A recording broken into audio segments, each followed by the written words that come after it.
Bismillahirrahmanirrahim. Assalamualaikum warahmatullahi wabarakatuh. Salam sejahtera untuk kita semua. Salam, Om Swastiastu, Namo Buddhaya, salam kebajikan dan rahayu. Perkenalkan, nama saya Restu Adiputra, SHMKN. Saya merupakan dosen tetap pada program studi S1 Hukum, Fakultas Hukum Universitas Kediri.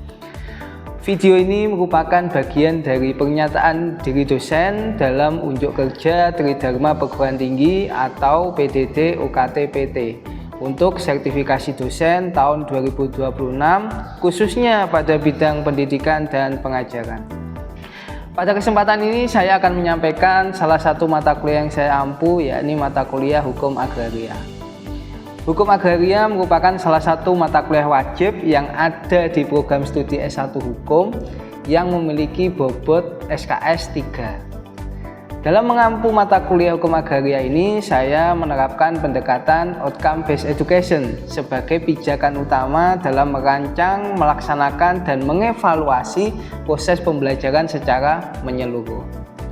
Pendekatan ini tentunya saya implementasikan dengan memastikan seluruh aktivitas pembelajaran berorientasi pada capaian pembelajaran lulusan dan capaian pembelajaran mata kuliah.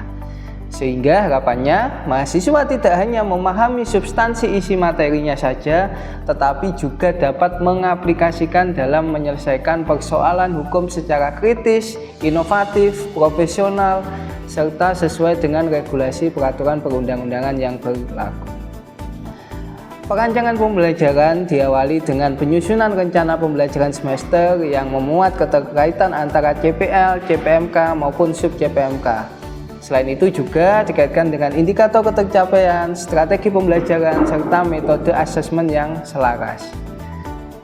Dalam proses pembelajaran, saya menerapkan strategi pendekatan student-centered learning melalui kegiatan ceramah interaktif, diskusi, kelompok, analisis studi, dan pembelajaran berbasis masalah atau dikenal dengan problem-based learning.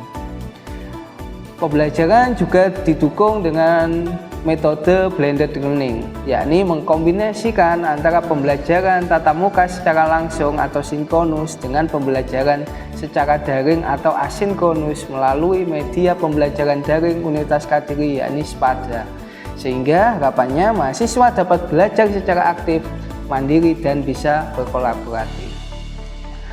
Untuk mengetahui ketercapaian pembelajaran, mahasiswa mengikuti berbagai bentuk evaluasi pembelajaran seperti keaktifan, partisipasi diskusi, analisis studi kasus, penugasan, presentasi tugas kelompok, refleksi pembelajaran, serta ujian tengah semester maupun ujian akhir semester. Hasil asesmen tidak hanya digunakan untuk mengukur ketercapaian CPMK saja, namun juga menjadi dasar pijakan untuk perbaikan secara berkelanjutan dengan strategi pembelajaran melalui mekanisme evaluasi dan refleksi. Dengan menerapkan prinsip OBE secara konsisten, saya berupaya menghasilkan lulusan yang cakap dengan memiliki kompetensi akademik yang mumpuni, memiliki integritas, profesional, dan mampu menyelesaikan permasalahan hukum agraria di Indonesia dengan tepat dan cermat. Melalui pembelajaran ini, mahasiswa diharapkan tidak hanya memahami konsep-konsep dasar hukum agraria, tetapi juga memiliki pemahaman yang komprehensif mengenai asas, sistem, perkembangan hukum agraria nasional sebagai landasan dalam mengatur penguasaan, pemilikan, pemanfaatan, dan pengendalian tanah yang ada di Indonesia. Di sini mahasiswa akan dibimbing untuk memahami bahwa hukum agraria tidak hanya mengatur hubungan hukum antara orang dengan tanah saja, tetapi juga mengatur hubungan antara negara, masyarakat, dan sumber daya agraria dalam rangka mewujudkan sebesar-besarnya bagi kemakmuran rakyat sesuai dengan amanat pasal 33 ayat 3 Undang-Undang Dasar 1945. Selain memahami konsep-konsep tersebut, mahasiswa juga diarahkan untuk mampu menganalisis berbagai aspek penting dalam hukum agraria, mulai dari hak menguasai negara, hak ulayat, masyarakat hukum adat, berbagai jenis hak atas tanah, serta mekanisme perolehan, peralihan, dan hapusnya hak atas tanah. Sehingga sistem administrasi pertanahan yang meliputi pendaftaran tanah, hak tanggunan, land reform, sebagai instrumen dalam mewujudkan kepastian hukum di bidang pertanahan. Dengan pemahaman tersebut, mahasiswa diharapkan mampu melihat keterkaitan antara norma hukum dengan praktek penyelenggaraan administrasi pertanahan yang berkembang di masyarakat. Pembelajaran dalam hukum agraria ini juga diarahkan agar mahasiswa memiliki kemampuan untuk dapat berpikir secara kritis dan analitik dalam mengidentifikasi berbagai persoalan hukum agraria yang muncul akibat perkembangan sosial, ekonomi maupun kebijakan pemerintah, seperti sengketa kepemilikan tanah, konflik agraria, penguasaan tanah oleh masyarakat hukum adat, pengadaan tanah untuk kepentingan umum, maupun berbagai permasalahan administrasi pertanahan yang lain. Melalui pendekatan perundang-undangan, doktrin hukum, analisis putusan pengadilan, dan studi kasus, mahasiswa akan dilatih untuk menyusun argumentasi hukum yang logis, sistematis, dan bertanggung jawab, sehingga mampu memberikan alternatif penyelesaian yang berorientasi pada kepastian hukum, keadilan, dan kemanfaatan. Output atau hasil akhir dari pembelajaran hukum agraria diharapkan tidak hanya menghasilkan mahasiswa yang menguasai teori saja, tetapi juga mampu mengaplikasikan pengetahuan yang telah dimiliki untuk menyelesaikan berbagai persoalan pertanahan serta profesional dan berintegritas dalam menjalankan profesinya nanti. Dengan demikian, lulusan program studi S1 Hukum diharapkan memiliki kompetensi yang memadai dan berperan aktif sebagai praktisi hukum yang mampu menyelesaikan permasalahan-permasalahan hukum khususnya dalam bidang hukum agraria. Baik, selanjutnya akan kami tampilkan cuplikan proses pembelajaran pada pertemuan keempat dengan topik asas-asas hukum agraria. Ya, materi ini merupakan fondasi awal dalam memahami sistem hukum agraria nasional karena menjadi dasar pengaturan, penguasaan, pemilikan, penggunaan, dan pemanfaatan tanah di Indonesia. Pada pertemuan ini nanti mahasiswa akan mempelajari terkait dengan asas hak bangsa Indonesia atau asas nasionalisme, asas menguasai negara, asas hak ulayat, asas fungsi sosial, serta asas pendaftaran tanah. Kemudian mengaitkan penerapannya dengan berbagai persoalan pertanahan yang sedang berkembang di masyarakat. Demikian deskripsi diri saya yang bisa saya sampaikan, semoga dapat menjawab dan memenuhi kebutuhan untuk kualifikasi untuk pelaksanaan sertifikasi dosen pada tahun 2026. Sekali lagi terima kasih, selamat menyaksikan proses pembelajaran. Wassalamualaikum warahmatullahi wabarakatuh. Oke, kita mulai ya. Perkuliahan pada siang hari ini. Bismillahirrahmanirrahim. Assalamualaikum warahmatullahi wabarakatuh. Waalaikumsalam warahmatullahi wabarakatuh. Salam sejahtera untuk kita semua. Selamat siang saudara-saudara sekalian. Kita lanjutkan mata kuliah kita dalam mata kuliah hukum agraria. Pada kesempatan ini kita sudah masuk ke minggu keempat, yang mana akan membahas materi terkait dengan asas-asas hukum agraria. Yang mana di minggu lalu kita sudah membahas materi yang ketiga terkait dengan periodisasi hukum agraria, baik itu hukum agraria sebelum kemerdekaan, sesudah kemerdekaan, maupun sejarah penyusunan UU PA yang sudah kita bahas di minggu lalu. Nah, pada kesempatan ini kita akan masuk ke materi asas-asas hukum agraria. Jadi di sini khususnya hari ini kita akan memahami asas yang terkandung di dalam hukum agraria nasional.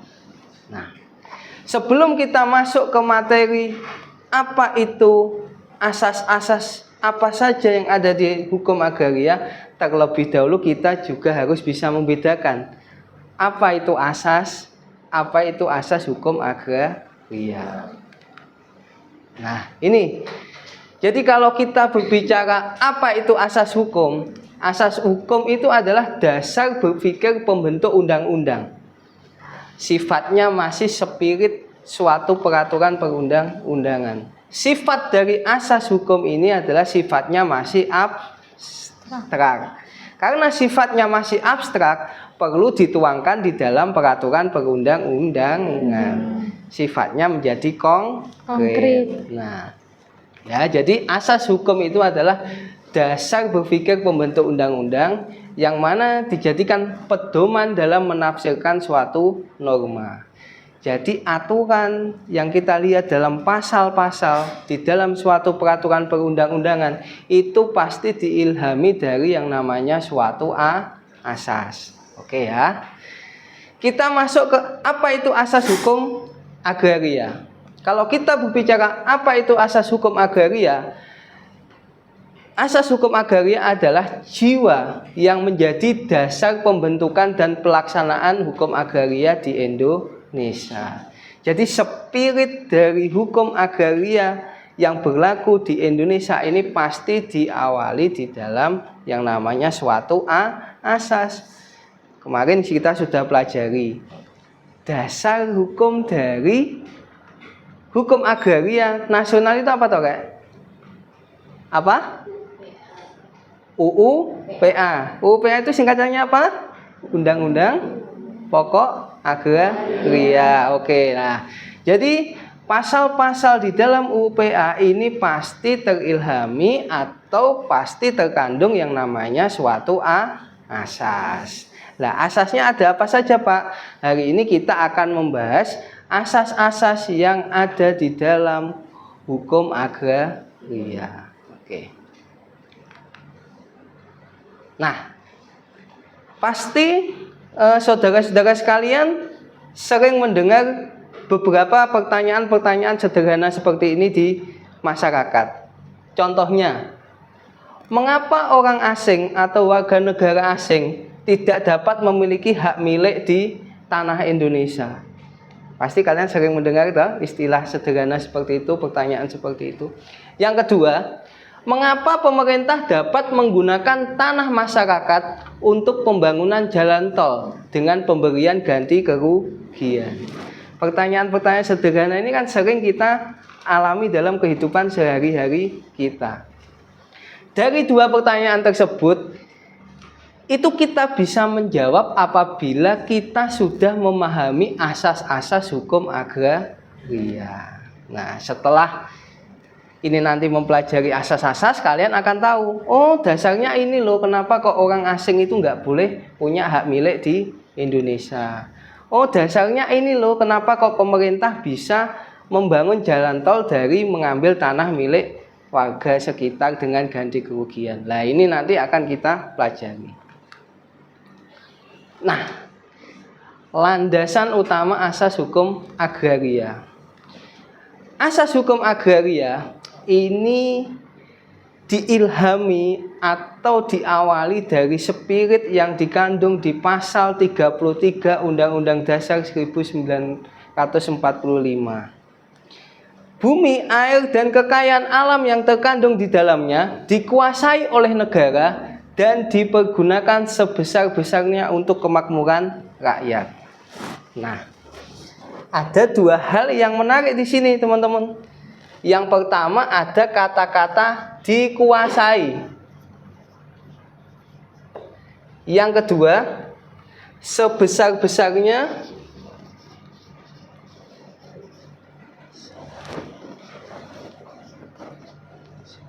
untuk kemakmuran rakyat. Nah, ada dua ya. Kalau kita melihat dari frasa bumi, air, dan sebagainya, itu ada dua hal pokok yang harus kita pahami.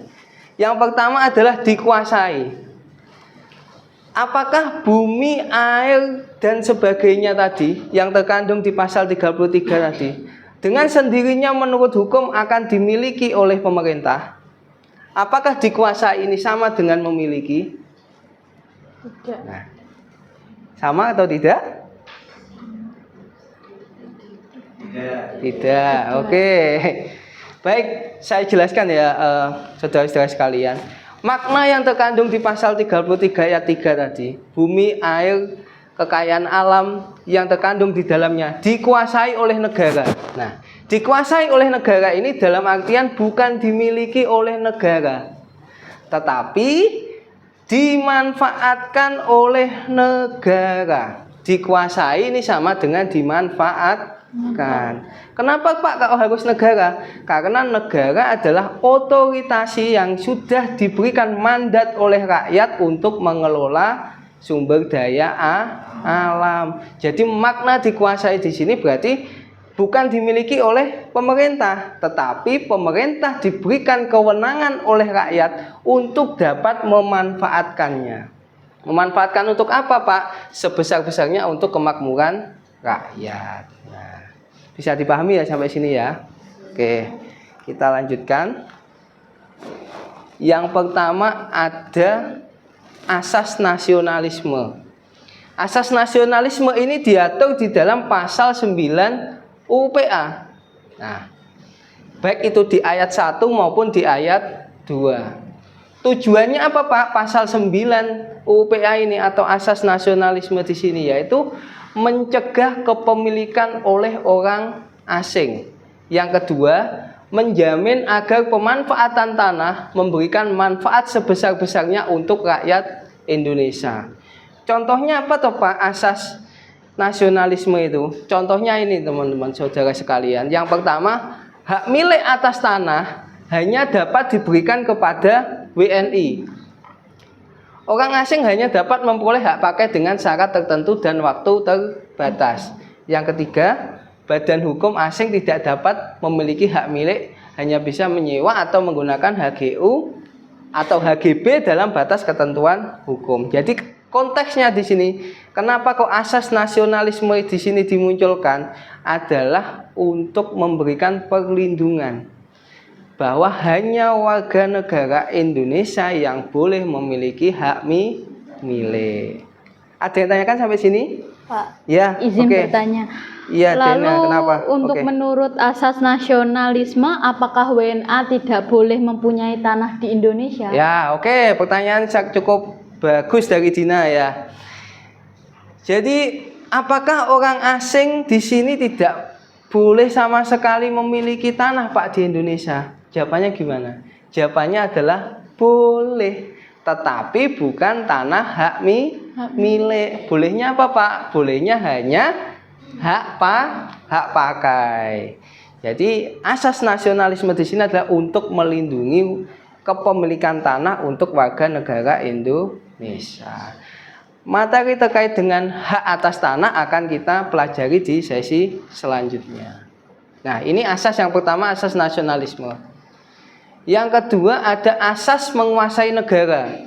Ini termaktub di pasal 2 ayat 1 dan ayat 2. Tujuannya di sini adalah negara memiliki kewenangan tertinggi untuk mengatur, mengurus dan mengawasi peruntukan penggunaan serta pemeliharaan tanah dan kekayaan alam yang terdapat di wilayah Indonesia.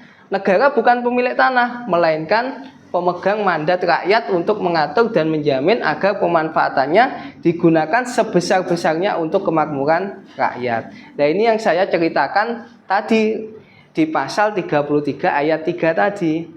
Makna dari dikuasai bukan berarti dimiliki, tetapi diberikan mandat oleh rakyat agar dimanfaatkan sebesar-besarnya untuk kemakmuran rakyat. Jangan salah paham ya Kak ya. Jadi kalau kita baca undang-undang kok dikuasai Pak, itu bukan berarti dimiliki, tetapi diberikan kewenangan oleh rakyat untuk mengatur sumber daya yang ada tadi untuk sebesar-besarnya untuk kemakmuran rakyat. Nah, ini contohnya asas menguasai negara ini dalam penetapan peraturan zona nilai tanah. Ini juga merupakan bentuk perwujudan dari asas menguasai negara. Kita lanjutkan ke asas selanjutnya, ada asas fungsi sosial. Ini tadi yang menyambung pertanyaan, kenapa Pak pemerintah dapat membangun jalan tol dan mengambil tanah hak milik punya kita? Kita diberikan uang ganti keuntungan. Dasarnya apa Pak? Dasarnya terkandung di ini, di pasal 16 dan pasal 18 UU PA. Di sini terkandung asas fungsi sosial. Asas fungsi sosial. Jadi di dalam asas fungsi sosial di sini maksudnya hak milik pribadi ini tetap diakui loh kayak. Kan kita semua diberikan keleluasaan untuk mendapatkan hak milik. Nah. Tidak ada pembedaan untuk dapat mendapatkan hak milik. Akan tetapi, jika ada kepentingan umum yang menghendaki dan mendesak untuk dimanfaatkan untuk kepentingan orang banyak, maka tanah tersebut dapat dilepaskan. Pak, ya rugi dong kalau hanya dilepaskan saja. Negara sudah mengatur mekanisme terkait dengan pelepasan. Ketika tanah hak milik tadi dilepaskan, dengan sendirinya menurut hukum pasti akan mendapatkan yang namanya konsiliasi atau ganti keuntungan. Ya, kalau dulu mungkin istilahnya ganti kerugian ya, sekarang ganti keuntungan. Nah, ini adalah asas yang terkandung di dalam UU PA. Salah satunya adalah asas fungsi sosial. Inilah yang dijadikan dasar pemerintah untuk dapat mengambil tanah hak milik orang lain ketika dibutuhkan untuk kepentingan orang banyak. Ya, asas fungsi sosial. Selanjutnya ada asas hak ulayat. Nah, hak ulayat ini adalah hak yang dimiliki oleh masyarakat hukum adat. Loh Pak, kalau sudah ada undang-undang pokok agraria secara nasional, bagaimana nasib masyarakat hukum adat? Dijawab oleh pasal 3 dan pasal 5 UU PA yang mengatur terkait dengan asas hak ulayat. Nah, berdasarkan keterangan di pasal 3 dan pasal 5 UU PA di sini, disebutkan bahwa negara masih mengakui hak ulayat selama di situ dia masih hidup. Masih hidup itu apa Pak? Artinya masih ada yang menetap di wilayah tersebut. Itulah maknanya masih hidup. Yang kedua, sesuai perkembangan masyarakat. Maksudnya sesuai perkembangan masyarakat seperti apa Pak? Artinya hak ulayat di masyarakat hukum adat itu masih tetap dijaga eksistensinya oleh masyarakat yang tinggal di wilayah tersebut. Walaupun sudah ada modernisasi, tapi tetap menjaga hak-hak atau bahasanya atau tinggalan-tinggalan dari leluhur yang ada sebelumnya. Contohnya apa Pak? Di Indonesia ini masih banyak hak ulayat yang diakui, seperti hak ulayat di wilayah Papua, di Sumatera, di Bali. Ini masih ada karena ini tadi menurut negara masih dianggap masih hidup dan dijalankan oleh masyarakat di wilayah tersebut. Nah, ini sudah ada 4 asas. Jadi asas nasionalisme, asas menguasai negara, asas hak ulayat, dan juga ada asas fungsi sosial.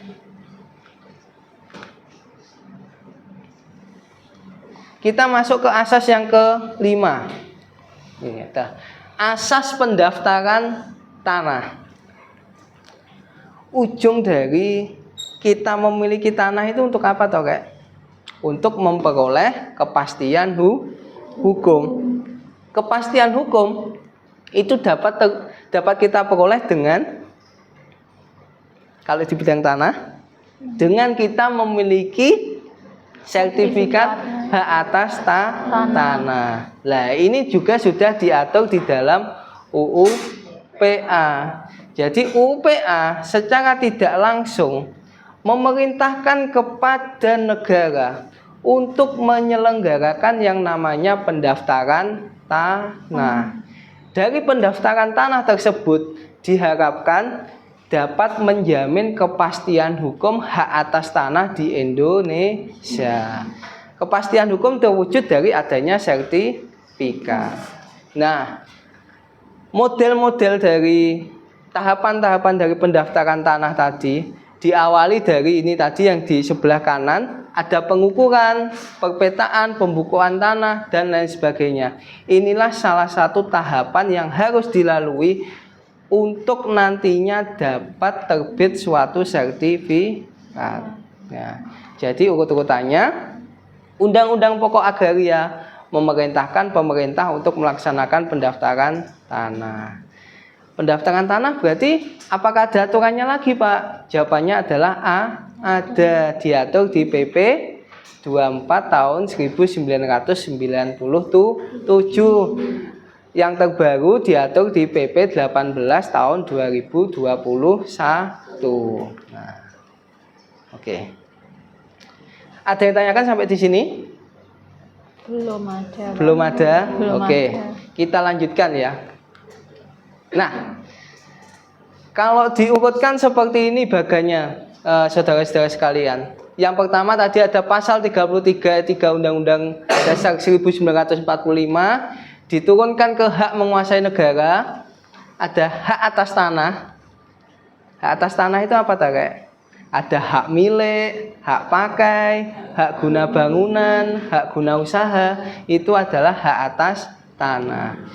Walaupun kita semua mempunyai hak atas tanah, tetapi masih memiliki yang namanya fungsi sosial. Jadi tetap bisa diminta dalam tanda kutip jika untuk kepentingan orang banyak.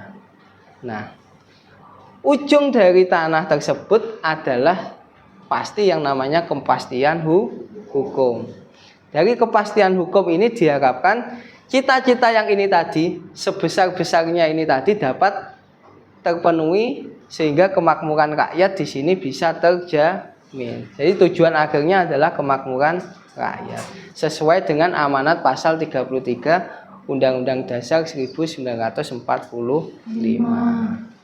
Jadi kalau kita susun sebagai suatu alur adalah seperti ini. Kita lanjutkan ya.